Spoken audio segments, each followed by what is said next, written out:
Mesdames et messieurs, bonsoir. Merci de nous rejoindre sur le journal en français. Voici les titres de ce soir.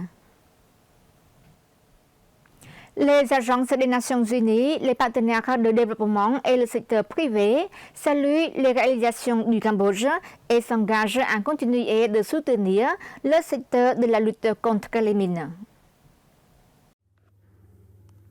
Les agences de l'ONU, les partenaires au développement et le secteur privé ont salué les réalisations significatives du Cambodge en matière de déminage et sa contribution active sur la scène internationale, notamment par le biais d'actions de déminage humanitaire, de partage d'expériences et d'initiatives de formation. Ces remarques ont été faites lors d'une rencontre le 8 avril au Palais de la Paix à Phnom Penh entre le Premier ministre Somdach Mahabowor Theppaday Hun Manet et des représentants d'agences de l'ONU, de partenaires au développement et du secteur privé, en reconnaissance de leur soutien aux efforts de lutte contre les mines du gouvernement royal. En réponse, Somdach Theppaday Hun Manet a exprimé sa profonde gratitude aux agences de l'ONU, aux partenaires au développement et au secteur privé pour le soutien continu à la réduction des impacts dévastateurs des mines et des restes explosifs de guerre REG au Cambodge. Le Premier ministre a souligné les progrès remarquables du pays, notamment le déminage de plus de 3297 km² de terre suspectés d'être contaminés par des mines et des engins non explosés UXO, la réduction du nombre annuel de victimes en moins de 5 ans et la déclaration officielle de 15 provinces exemptes de mines. Ces réalisations ont assuré la sécurité de millions de citoyens et amélioré considérablement leurs moyens de subsistance, a souligné le Premier ministre. À cette occasion, Somdach Theppaday Hun Manet a mis l'accent sur la transformation du Cambodge, qui est passé d'un pays touché par les mines et bénéficiant d'une assistance à un contributeur actif à la lutte contre les mines dans le monde. Cela comprend le déploiement de casques bleus sous l'égide de l'ONU et la formation au déminage humanitaire dans d'autres pays touchés par les mines. Les partenaires présents ont réaffirmé leur engagement à poursuivre leur soutien aux opérations de déminage avec l'objectif commun d'aider le Cambodge à concrétiser son ambition de devenir un pays exempt de mines dans un proche avenir. Le ministère des Travaux publics et des Transports mettra le prix au pont du Cambodge en service temporaire pendant la prochaine célébration du Nouvel An Khmer.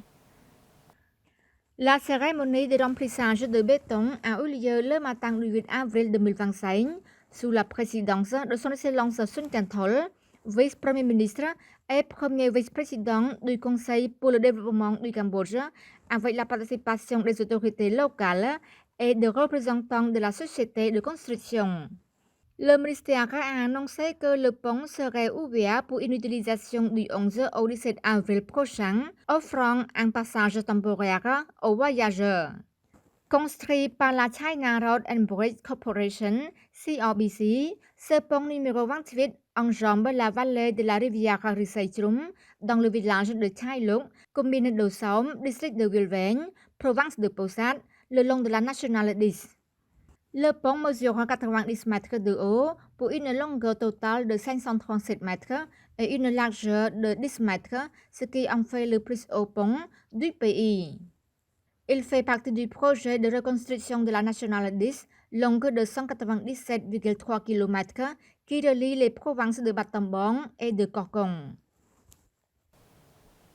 Somdach Mahamantri Kui Sopal s'est rendu dans la province de Siem Reap pour inspecter le lieu pour célébrer la cérémonie royale de prière pour la prospérité et le bonheur du royaume du Cambodge. Somdach Mahamantri Kui Sopal, vice-premier ministre,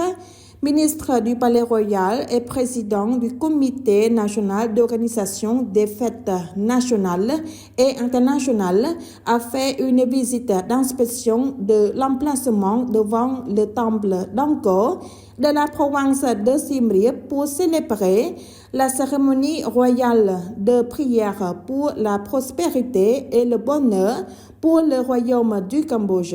La cérémonie royale de prière sera officiellement célébrée le 14 avril 2025 sous la haute présidence de Sa Majesté le roi Norodom Sihamoni, roi du royaume du Cambodge.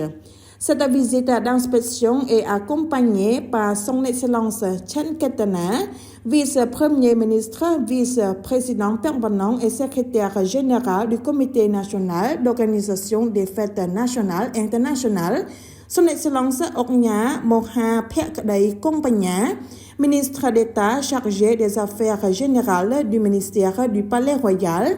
ainsi que les autorités territoriales, les hauts fonctionnaires du ministère du Palais Royal, les ministères concernés. Veuillez noter que la préparation de la cérémonie royale de prière pour la prospérité et le bonheur pour le royaume du Cambodge est une sage initiative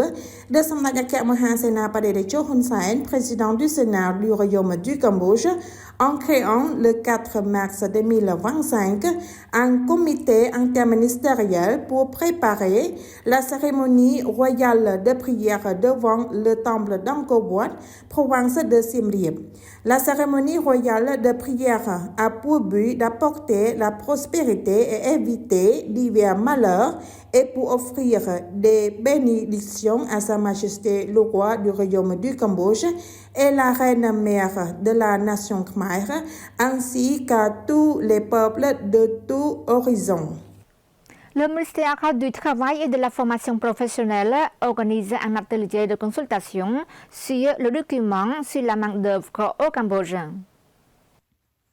L'atelier de consultation sur le document sur la main-d'œuvre au Cambodge s'est déroulé sous la présidence de Son Excellence Heng Su, ministre du Travail et de la Formation professionnelle. Son Excellence Heng Su a souligné que l'objectif de cet atelier est de consulter, d'apporter des contributions et de réviser les points clés du document de la main-d'œuvre cambodgienne afin d'analyser de manière complète la situation et les défis du marché du travail cambodgien, tant qu'en termes de demande que d'offres de main-d'œuvre, comme base pour proposer des solutions ainsi que pour renforcer et promouvoir une mise en œuvre efficace visant à réaliser des politiques actives du marché du travail et le développement du marché du travail comme défini dans la stratégie du Pentagone phase 1. Le ministre a ajouté qu'il est désormais temps d'avoir une forte appropriation et de définir les questions de main-d'œuvre, de demande et d'offre plus que jamais auparavant, alors que le Cambodge est prêt à rencontrer les représentants américains au sujet des tarifs douaniers à venir afin de garantir la stabilité du marché d'exportation et la confiance des investisseurs. C'est la fin de notre journal. Merci de l'avoir suivi. Bonne suite de programme sur TVK. À demain.